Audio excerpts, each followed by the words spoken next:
Pagtaas ang kaso ng dengue at leptospirosis na itala sa Region 1 matapos ang sunod-sunod na bagyo. May ulat si Jeric Pasilyao.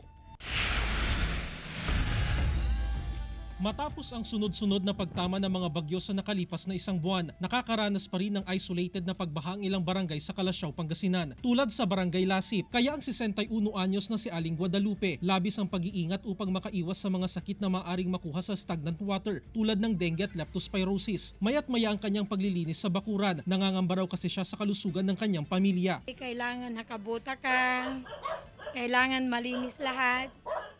Saka malinis ang kapaligiran, lahat yan.